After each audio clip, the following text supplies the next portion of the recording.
Саламатсыңдар ма балалар? Жаратылыстану сабағын бастаймыз. Бүгінгі өтетін сабағымыздың тақырыбы қаңқа құпиясы. Бүгінгі сабақта қаңқаның не үшін қажет екенін түсінесің, қаңқа бөліктері мен атауларын білетін боласыңдар. Бүгін біз қаңқа, сүйектер, дене сымбаты деген тірек сөздерді пайдаланамыз. Бұл сабақта дене мүшелеріміздің құпиясын зерттейтін боламыз. Денеге қалай күтім жасау керек? Дене сымбатын қалай жақсартуға болады? Адамның қозғалуына не көмектеседі? Міне осы сұрақтарға жауап беретін боламыз. Балалар, алдымен өзіміздің дене мүшелерімізді атап көрейік. Көз, бас, шаш, мұрын, құлақ, ауыз, аяқ, мойын, қол, іш. Міне бұл адамның сыртқы дене мүшелері. Суретке назар аударып қарайық. Не байқадың? Киіз үйге қаңқа не үшін қажет деп ойлайсыңдар? Яғни киіздің көтеріліп тұру үшін оған қаңқа қажет. Міне сол сияқты біздің денемізді де қаңқа көтеріп тұрады.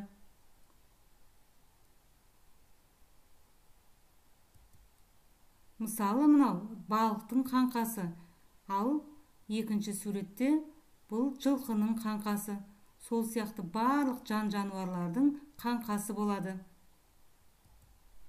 Алдымен мына бейне жазбаға назар аударайық.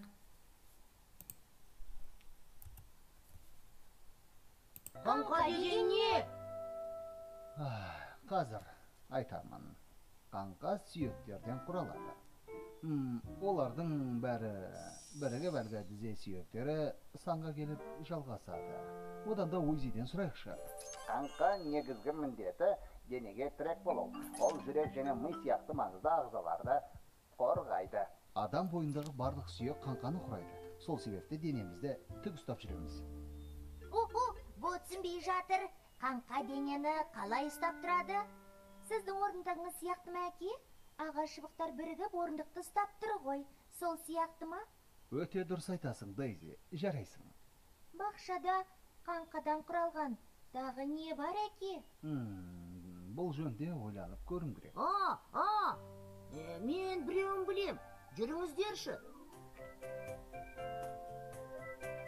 Мұна темірлер бірігіп, аткеншекті ұстап тұр.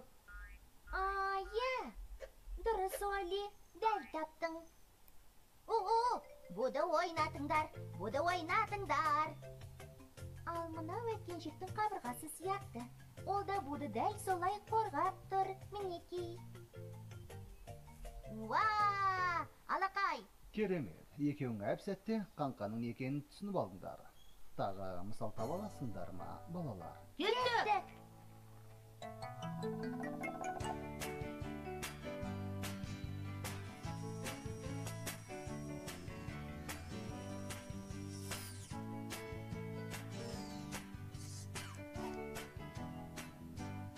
Қызық, жапырақтың да қаңқасы бар екен. Мынау да қаңқа сияқты. Жақсы түсініп алдық. Балалар, бейне жазба сендерге түсінікті болды деп ойлаймын.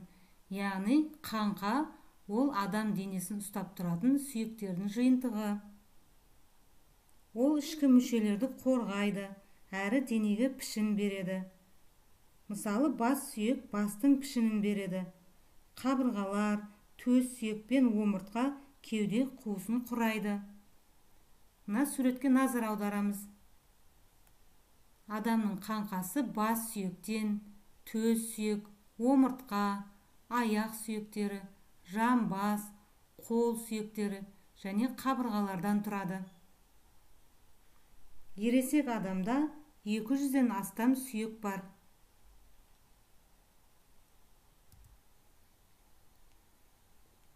Ал енді балалар, келесі суретке назар аударайық. Қай балаға денесін дұрыс ұстау туралы кеңес берер едің? Партада қалай отыру керек? Оның дене сымбатына қандай әсері бар? Ал сен партада қалай отырасың? Яғни дене сымбаты дегеніміз адам денесінің дұрыс қалыптасуы.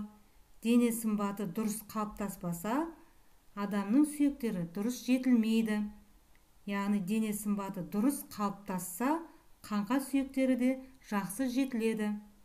Сондықтан жүрген кезде, партада отырғанда денені тік ұстау керек. Сендер білесіңдер ме?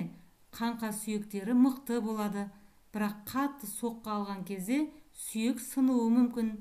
Баланың сүйегі сынса, қарт адамға қарағанда тез бітеді.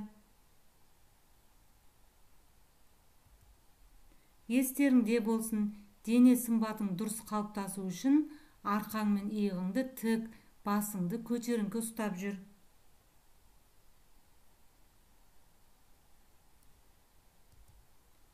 Балалар, бүгінгі сабақ сендерге түсінікті болды деп ойлаймын. Сау болыңдар.